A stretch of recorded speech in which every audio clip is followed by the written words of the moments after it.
All right, picture this, you're vibing with someone new, a friend, date, coworker, and everything seems great, but then bam! They pull a move so shady you feel like you're starring in a reality show called Red Flags and Regrets. Been there, same. Today we're diving into ways to see someone's true character, because actions speak louder than words, and sometimes they scream. Trust me, this list will have you questioning everyone, including yourself. Let's get into it, and buckle up because the tea's about to get hot. 1. Watch how they treat service workers. All right, I'm going to hit you with a truth bomb. The way someone treats service workers is like a cheat code for understanding their true character. And yeah, I know some of you are thinking, but what if they were just having a bad day? Let me tell you something, having a bad day doesn't give you the green light to treat someone like they're beneath you. If anything, it shows even more about who you really are. I mean, think about it, service workers are out here hustling, often dealing with the worst of humanity for minimum wage and maybe some tips if they're lucky. They're working long hours, often in thankless jobs, just to pay rent or feed their families. And then someone decides to play the role of God of the Panera bread line because their avocado toast came out wrong. Nah, not on my watch. I once worked at a coffee shop during college, shout out to my barista warriors out there, and let me tell you, it was wild. One time this woman came in and ordered a latte with almond milk, extra foam, and a drizzle of caramel on top. Simple enough, right? But when I handed it to her, she looked at me like I'd just committed a crime. She snapped, I said like foam. Do you even listen? Mom, your $4 latte isn't the Mona Lisa. Relax. But you know what stuck with me? It wasn't just how rude she was, it was the fact that her little tantrum wasn't about the foam. It was about her needing to feel superior to someone, and I just happened to be wearing an apron that day. That's the thing, people like that don't see service workers as equals, they see them as props in their personal drama. And here's the kicker, if they're willing to treat someone they don't know like dirt just because they can, what makes you think they won't do the same to you when the shine wears off your friendship or relationship? News flash, they will. The only difference is you won't be able to return to sender like a wrong latte. Now let me flip this around for a second. I once had a customer come in during the holiday rush.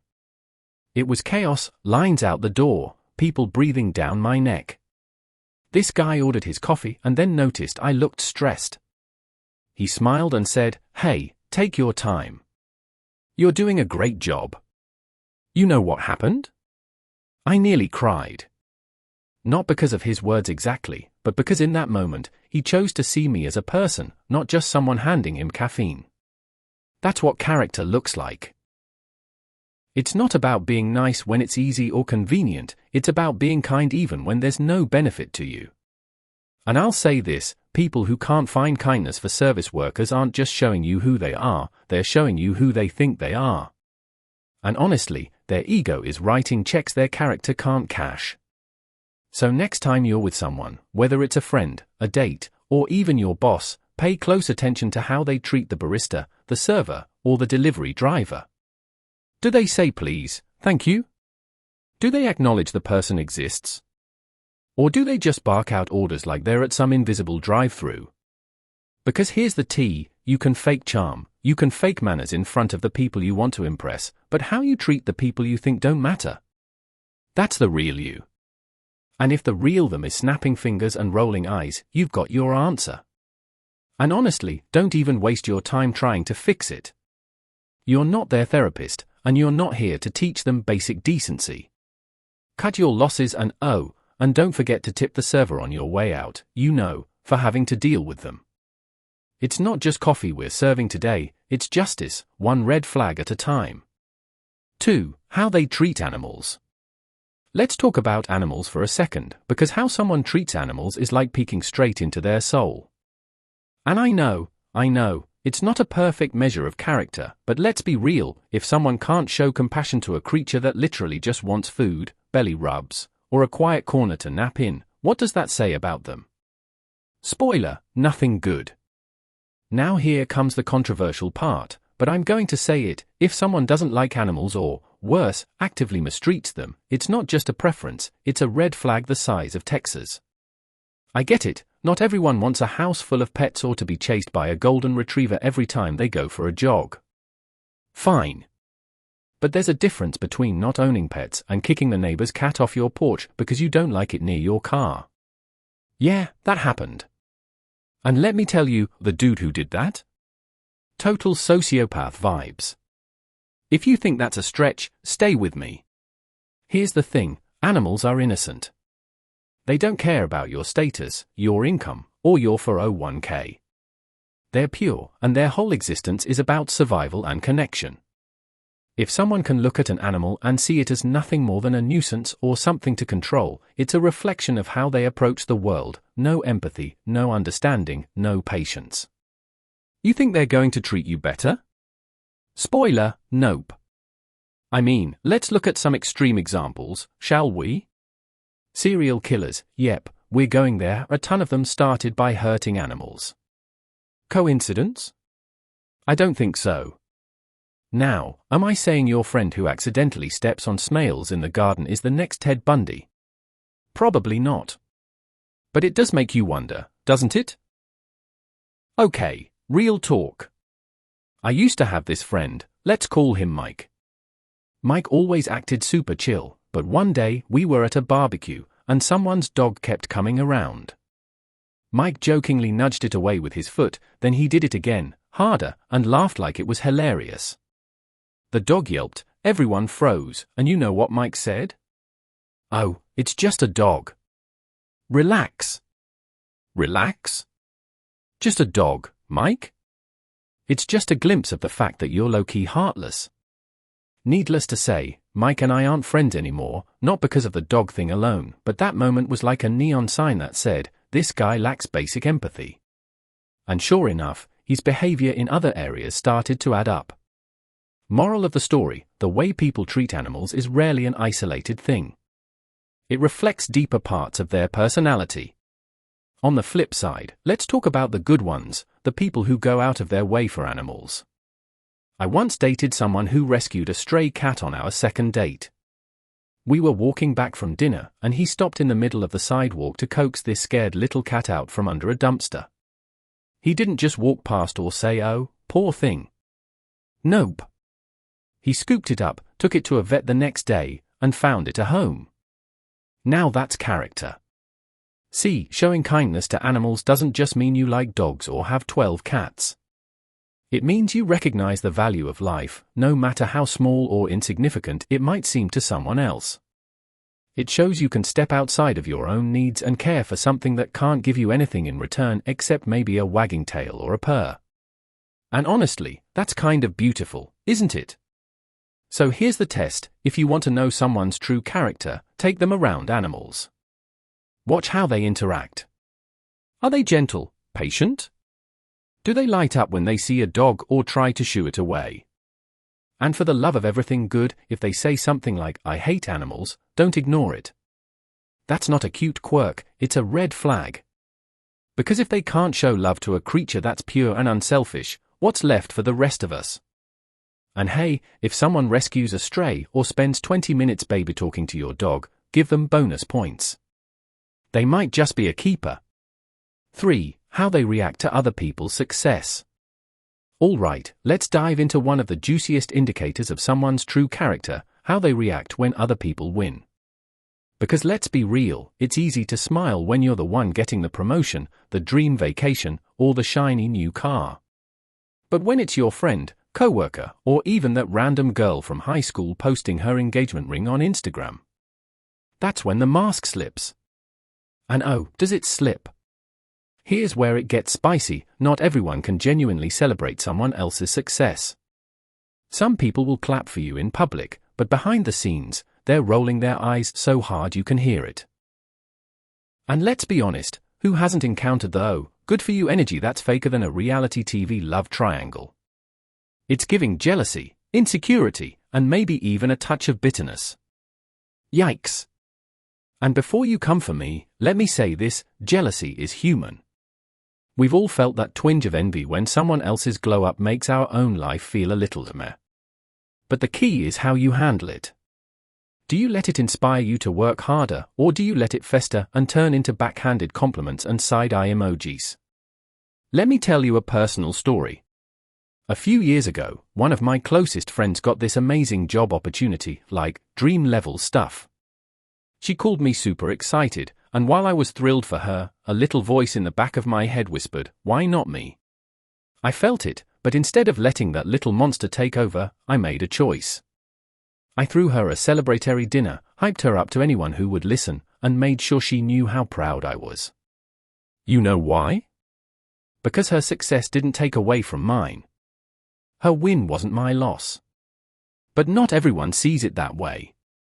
I've had friends who couldn't hide their envy when it was my turn to win. One time I got promoted at work, and when I told a coworker I thought was a friend, her response was, "Wow, must be nice to have connections." Connections? Girl, I was pulling 12-hour shifts while you were scrolling TikTok, but sure, let's pretend my hard work didn't matter because it makes you feel better. Here's the thing, how someone reacts to your success tells you whether they see life as a competition or a collaboration. People with good character don't need you to fail so they can feel good about themselves. They understand there's enough greatness to go around. Meanwhile, those who get salty or dismissive, they're showing you their insecurity loud and clear. And trust me, that energy is contagious. You don't want it in your circle. Here's the deeper message, other people's success isn't a mirror for your insecurities, it's a spotlight on what's possible. If you're the type of person who claps loudest for your friends when they win, you're not just supporting them, you're building a foundation for your own success. It's like saying to the universe, "I'm ready for my turn too." But if you're the one throwing shade or secretly hoping someone trips on their way to the finish line, guess what? That energy comes back around. Every time. So here's a little test. The next time someone in your circle wins, whether it's a new job, a huge milestone, or even just a glow-up, watch how the people around them react. Do they cheer genuinely, offer help or advice? Or do they go quiet, make it about themselves, or downplay the accomplishment? If it's the latter, take note. These are the people who will struggle to root for you when it's your turn. And do you really want that in your corner? Probably not. And hey, if you catch yourself feeling jealous, don't panic. It doesn't make you a bad person. It makes you human. Just don't let that feeling control you. Instead, use it as a wake-up call. What's missing in your life that's making you feel this way? Turn it into motivation, not resentment. That's the real power move. Because at the end of the day, there's no shortage of wins to go around. So clap for others, work on yourself, and remember, someone else's spotlight doesn't dim your shine. In fact, it just makes the whole room brighter. For how they handle the no. All right, folks, buckle up because this one's about to ruffle some feathers. If you really want to know someone's true character, watch how they handle the word no. And I'm not just talking about romantic relationships, this applies to friends, co-workers, family, anyone. Let's be real, everybody loves hearing yes. It's easy, it feels good. But no? That's where the real test begins. Here's the controversial take, how someone reacts to rejection, boundaries, or even just a simple disagreement can make or break how you see them. And let's just say, a lot of people fail this test.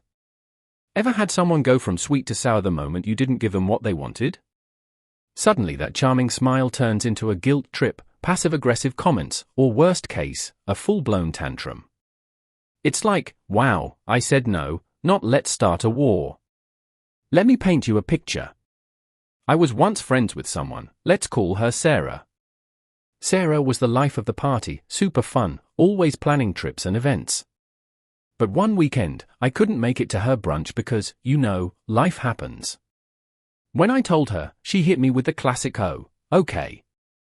I guess I just won't bother inviting you next time." Excuse me? It wasn't a brunch subpoena. Sarah, chill. That moment taught me something. People who can't handle no with grace aren't just being dramatic, they're revealing how much they value control over connection. It's not about the brunch, the date, or the favor you said no to. It's about their inability to respect boundaries without making it about them. And that's a giant red flag waving in your face like it's a parade. Let's go deeper here. When someone hears no, it's an opportunity for them to show maturity and respect. Do they accept it and move on, or do they try to manipulate, guilt, or force you to change your mind? Because here's the thing, boundaries are not negotiable, and someone's reaction to your boundaries isn't just about that moment, it's a sneak peek at how they'll treat you in the long run. Will they respect your limits, or will they keep pushing until you break? One time, I was in a work meeting, and my boss, let's call him Jeff, asked me to take on a last-minute project that I just didn't have bandwidth for. I politely said, I can't take this on right now without compromising the other deadlines. Jeff didn't like that answer. He sighed loudly, muttered something about team players, and then gave me the silent treatment for the rest of the week. Yep, a grown man giving silent treatment because I said no. Real leadership vibes, right? But here's what I realized, people who can't handle the no often see it as a personal attack, not a simple boundary. And that's their problem, not yours. Because if you're constantly bending over backward to avoid someone's tantrums or guilt trips, guess what? You're not setting boundaries, you're setting yourself on fire to keep them warm. And look, I get it. Saying no is hard sometimes. You don't want to disappoint people, especially those you care about. But here's the truth, the people who truly value you will respect your the no. They won't guilt you, punish you, or try to change your mind. They'll understand that boundaries are an act of love for yourself and for the relationship. And the ones who don't? They're showing you loud and clear that they value control more than connection. Now let me flip the mirror for a second. Have you ever been the one who couldn't handle the no? Be honest. I've been there. One time I asked a friend to help me move, I know, the ultimate friendship test, and when she said she couldn't, I caught myself feeling annoyed, even hurt. But then I realized her no wasn't about me, it was about her protecting her time and energy. And instead of guilt-tripping her, I checked myself and respected her choice.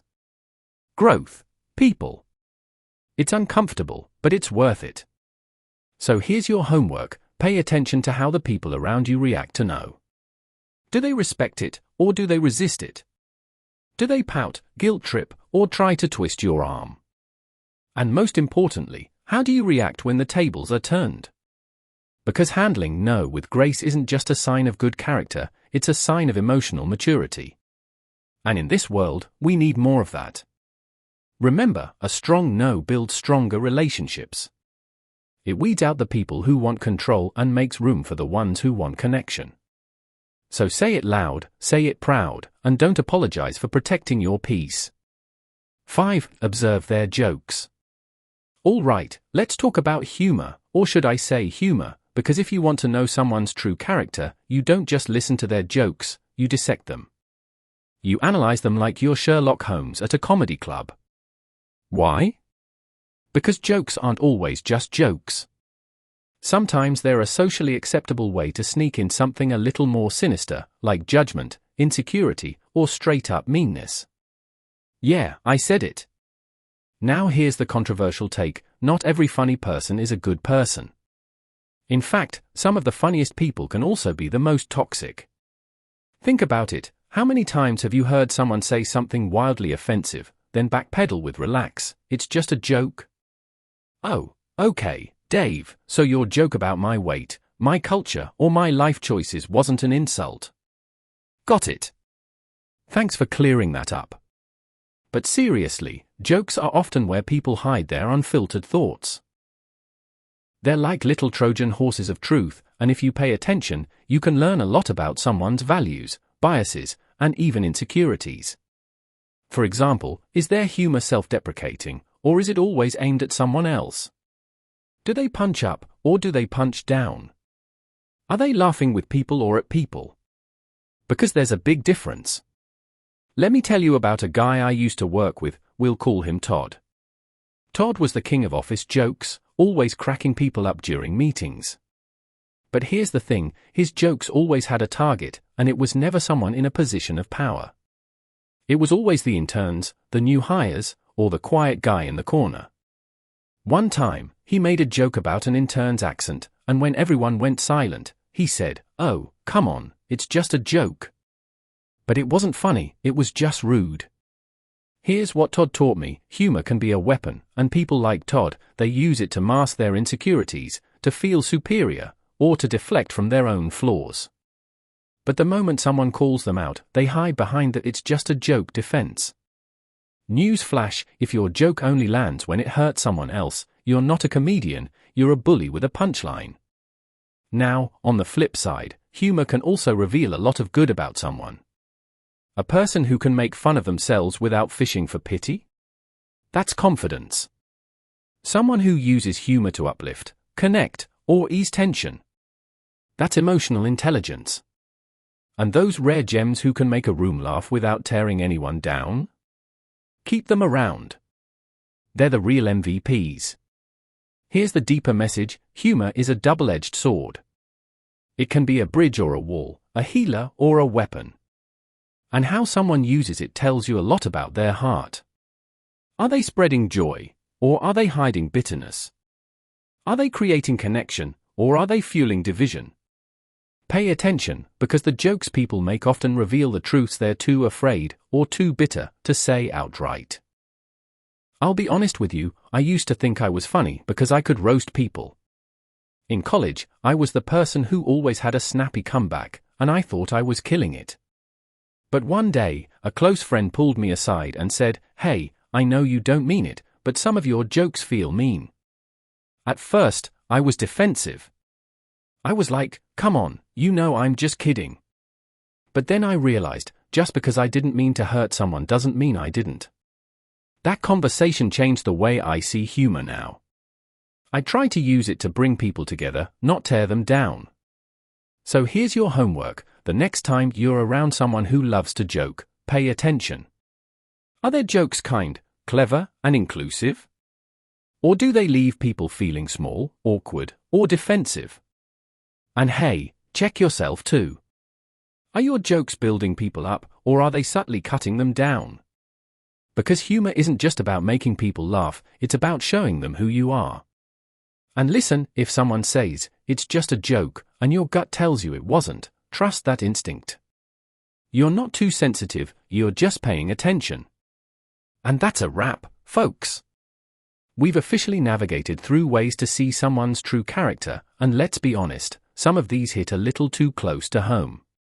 Whether it's how someone treats service workers, reacts to success, handles rejection, or even cracks a joke, these little behaviors are like a window into their soul.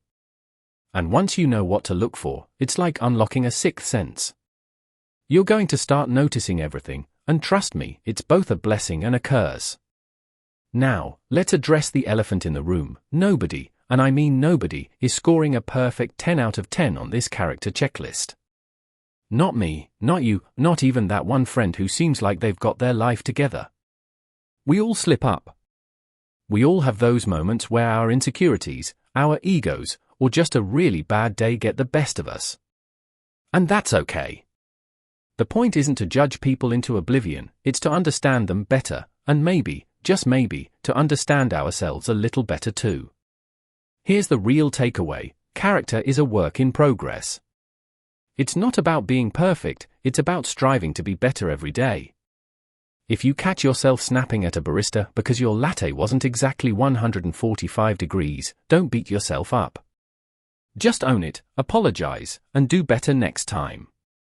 And if you notice someone else constantly failing these little tests, well, that's your cue to decide whether they belong in your inner circle or in the nosebleeds of your life. But here's the thing, don't just use these signs as a way to read people. Use them as a mirror too. Ask yourself, how do I treat people when no one's watching? How do I handle the no? What kind of energy am I bringing into the world? Because if you want kindness, respect, and authenticity in the people around you, it starts with embodying those traits yourself. You attract what you exude, so let's exude the good stuff. Yeah? Now, I know you've got stories. Come on, don't be shy. Drop a comment below and tell me, what's the biggest aha moment you've had when someone showed you their true colors? Maybe it was the way they treated a waiter, or how they reacted to your big win, or maybe you had one of those "it's just a joke" moments we talked about earlier. Whatever it is, I want to hear it, and so does everyone else watching. Because let's face it, we all love a good story. And hey, if this video got you thinking, if it made you laugh, cringe, or even side-eye your own behavior, do me a favor, hit that like button. Not for me, but for the algorithm gods, so we can spread this message far and wide. And if you're not already part of this wild little corner of the internet we're building here, what are you even doing? Subscribe, turn on notifications, and join the squad, because we've got so much more to talk about. Trust me, this is just the tip of the iceberg. Life, relationships, the messy in between, it's all on the table here. And let's be real, the world could use a little more honesty, a little more humor, and a lot more people who aren't afraid to call it like it is. So here's your final reminder: pay attention to the little things, the way people act when they think no one's watching. That's the loudest truth you'll ever hear. And remember, you don't have to call everyone out or keep a mental scorecard. Just let what you see guide your choices, who you trust, who you let in, and most importantly, who you want to be in this world. All right, that's it for today. Thank you for spending your time with me, and as always, stay curious, stay kind, and stay true to yourself. I'll catch you in the next one. Until then, keep being the amazing humans you are. See you.